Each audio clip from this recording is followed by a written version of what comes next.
behind these happy and lively faces lies a dark history.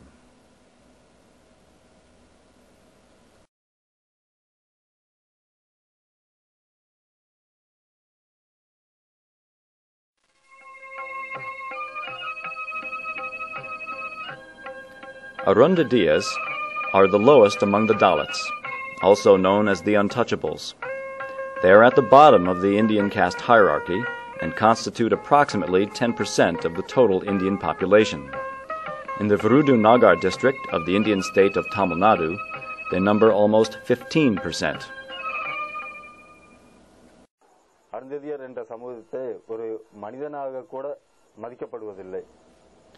Others did not treat Arundhatias equally, not even as human beings. The elders were not respected.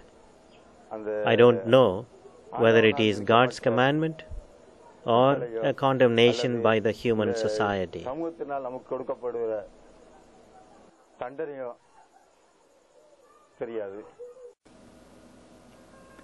The caste system has denied them of social, economic, political, and religious equality. Instead, menial work, such as collecting dead animals or cleaning open sewers and public toilets, have been forced upon them as social duties for which they need not be paid. We were totally illiterate, so we had no awareness on our social reality. We just worked for the landlords, did our traditional duties, were satisfied with removing dead animals, sometimes ate them, and never asked a question why we should be as we are. We still continue to do the traditional menial work. When some high caste person dies, we take the death note to their relatives and cremate the dead body. We also clean up their dead animals. For all this work, we are not paid properly.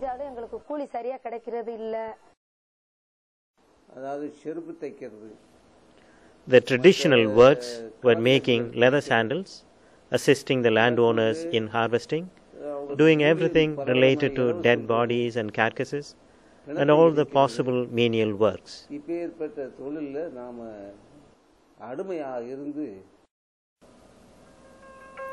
This inflicted poverty and economic alienation have affected their living conditions.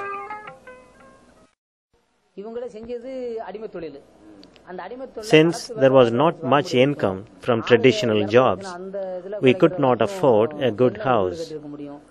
We built usually small thatched huts, depending on each one's ability.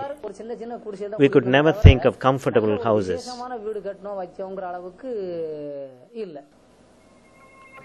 For centuries, they have not been allowed to own land. When they were allowed, they were given land that could not be cultivated. For ages, our forefathers had no choice but live in this uncultivable land given to the untouchables when the British were ruling India.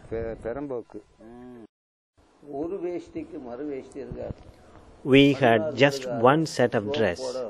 We did not have money to buy soap to wash our clothes.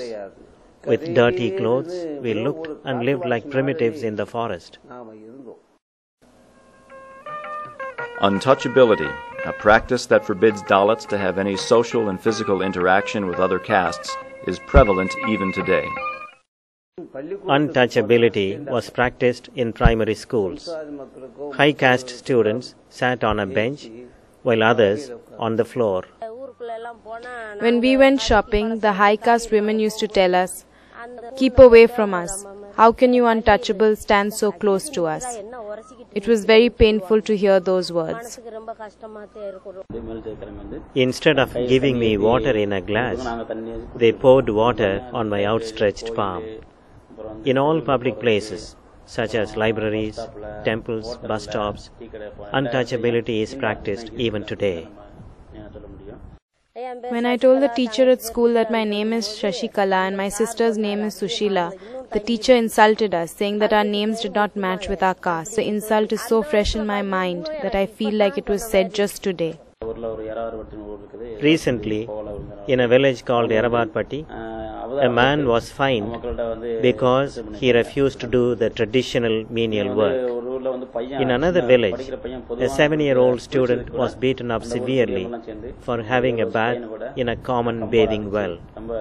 In one more village, a textile mill worker was thrashed by high caste men for riding on a bicycle on their street.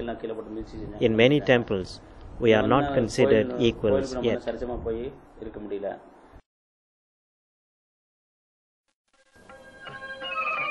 In the last decade, many forms of traditional forced labor have disappeared because of modernization and social pressure. But new forms of exploitation under the same masters have taken their place. Arundhatiya women and men still find only low-wage jobs in modern cities and towns.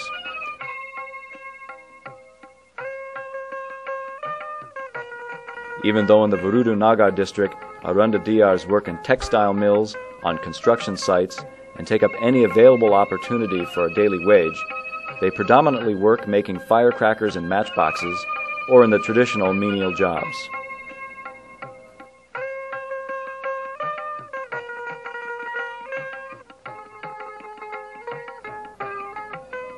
Fences prohibit visitors from entering these firecracker and matchbox factories.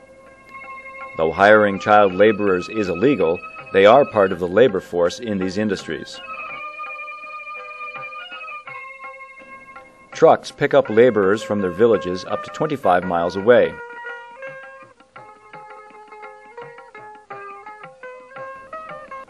In many areas, industrial materials are supplied for the work to be done at the home of the laborer.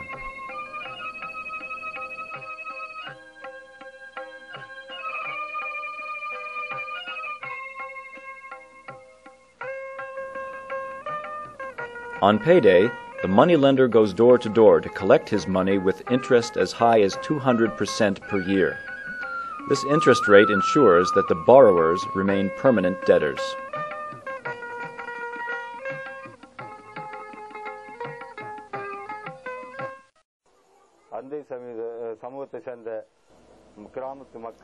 Others made use of Arundhatiyas to do menial work, to work as bonded laborers, to remove the dead animals, and to wash their toilets. But no one, neither from our community nor from other communities, ever thought of what is best for us. Everyone wanted Arundhatiyas to be at the lowest rung of society, and no one ever thought of helping us to bring us up. The Jesuits of the Madurai province decided to respond to the needs of the Arundhatiyas after making an initial study of the district. In 1993, a team of Jesuits, Arokya Raj, Masalamani, Michael Raj, George Joseph, and Mark Stephen, started living with the Arundhatiyas, teaching their children at night, conducting educational and awareness camps, and searching for ways to empower this community.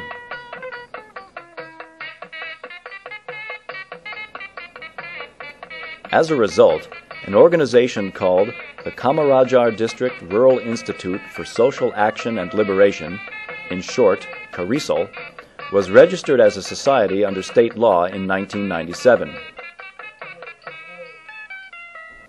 With an executive committee of 13 elected members representing more than 40 villages, along with 2 Jesuit representatives, KARISAL launched programs to empower the Arundhatiyas.